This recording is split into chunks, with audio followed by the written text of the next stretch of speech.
Here's an issue I brought up before where these are Allen head and they go into triple trees, top and bottom.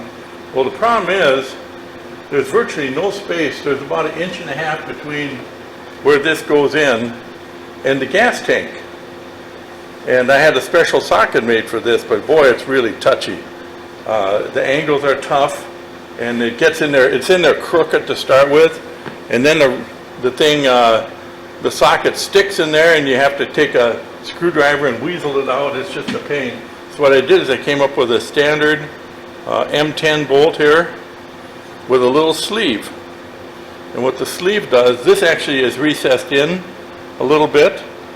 The sleeve leaves it so this sticks out, and I can actually get the bolt in there and continue to tighten it all the way. I'll show you when I get this tight what it looks like. But this is so much easier. I would recommend anybody who owns a Victory, if you ever take these fork tubes out, do not put those other bolts in. You're going to end up stripping the head on one of them, and then I don't know what you do. Really, I don't know what you'd have to do. You'd have to pull the entire fork assembly, the triple trees and everything out of there to get the bolt out. That would be a disaster. You can just see the nut sticking out. There. Find this hose. If I get the hose out of there, you can see it much better. But you end up with a little shouldered bolt there, so that works out so much better. Much better plan. Okay, down below, I got the bolts here. I actually put a washer behind one of them on each side. This is out of sight, out of view. They're good and tight, and not good and tight. They're tight and functioning just perfectly. Not as good looking as the ones that actually show, but that worked out just fine. As you can see, I've got the battery out. I extended the cables. These will end up in the front for the battery. The horn was over on the side here. I moved it down below here. And I've actually had people say, well, why don't you tape up this one? That's going to short out. This is ground. If it shorts out, that's good. It's already connected to the thing it would short out to. The positive here, I've actually got strapped down here. I've got, it's got a plastic cover on it, plus I put a rubber hose over it, and then I taped over that so it all stays put, and I got a couple zip ties on it. So that's going absolutely nowhere. I've got a fuse here, which was for the horn. I'm actually going to bypass this. I'm going to hook this wire onto the terminal block, and then I'm going to take the fuse and run it from the battery to the terminal block, so that fuse runs all this stuff in here. And that way, if the fuse pops, it'll be right out here where you can take the fuse out and replace it rather than back here, because there'll be a fan right here, so you aren't going to be able to get into here. So that would be bad. The brake hoses, these are from the front. These will end up bonded together and then hooked to a single line that goes down to my residual pressure valve into a T and out to the wheels. So that's real good. I got a ground wire here that has to go into this yet. And yeah, other than that, she's looking pretty good.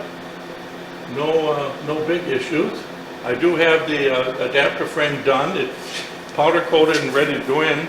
I wanted to get the fork tubes in first because once I put the frame on, I can't get the tubes in there. So you've got to put the horse in front of the cart. So I'll be putting the frame on here. I'll have that done here pretty quickly. So I'll have the whole frame on this thing in the matter of a half an hour.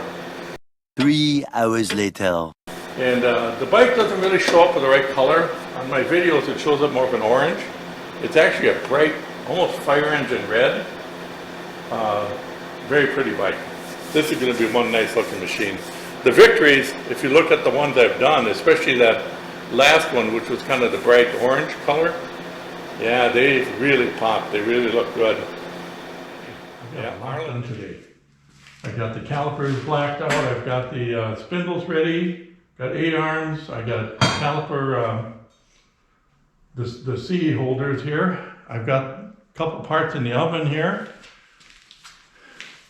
Kind of a struggle today, but it went pretty well otherwise. And as you can see, I've got this guy pretty well tacked together here. Frames on, got all the wiring through here. I've got the terminal block into the fans good. And I've got this is the front ABS sensor. I'll have to figure out what to do with that guy. Because ABS is going to be disabled. Yeah, brake lines look good. That's going to work out just fine. The rest of the bike is pretty much untouched. I've got the axle here for the A-arms. Got that pretty well done. And they just, yeah, that works out pretty good. The bolt on the end, I actually TIG those on. That's the only thing I really TIG is these bolts on the end. I do what you call dry weld, where I just melt the two pieces of metal together. These are not meant to be tight. They are actually in here, and there's a little bushing that goes on the end and a self-locking nut, and they're just tightened to the point where it just touches. All that does is hold the shaft from falling out. That's all it does. So I always caution people, don't tighten these things. Don't get in there and crank on those. I had one guy break one off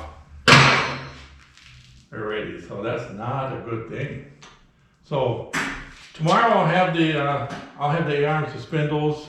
I'm going to probably machine the rotors right away. Tomorrow is Friday.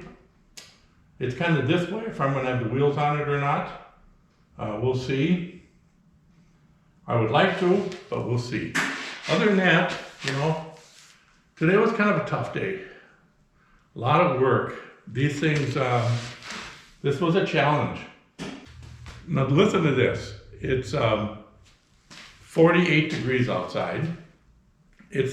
Tomorrow's the 1st of February. I could have been riding my motorcycle all the way up to now. We have no snow. We got maybe 3 inches of snow this year so far, which didn't last long. We had one cold streak of a week or 10 days. It's been shirt sleeve weather. You know, it's nice. I think we're all gonna die here, but it's nice. It's nice.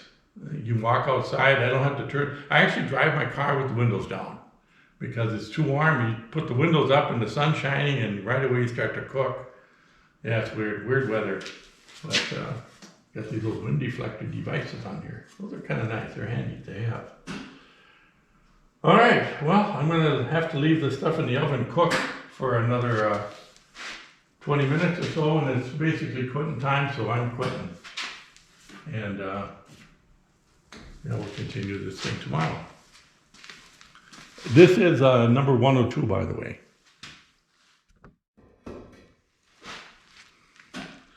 Just a quick note. I just got a note from a guy here. I think it was number 99. He said he rode 20 miles today, 42 degrees, sunny, smooth as silk. So he's enjoying his ride. Just a real quick mention here, as you may or may not have known, I did start a message board for Endeavor Trikes, and I invite pretty much anybody who wants to join it, as long as you're civil, can join it. If you're a spider rider, that's fine. We can compare notes, you know. It's called Endeavor Sport Trike Forum. So anybody who's got a sport trike, which means you have a 3-wheeled vehicle with the wheels up front where they're supposed to be, please do join and participate. And we'll look forward to some enlightening conversations maybe. So give that a shot. It's kind of a trial thing right now. I don't have, I think I've only got 4 people signed up. If it doesn't go over well, you know, I'm just gonna probably disband it. But if it goes over okay and it works out, that'd be fine. So anyway, I just wanted to mention that. I'll put a link in the description of this video. And if you go to my website, there's a link there, it takes you right to it. So I do have to, if you join, it won't let you in right away. I have to approve it. And if I have questions, I'll let you know, but I have to approve the membership. That way we keep the riffraff out. You know, we don't want no riffraff.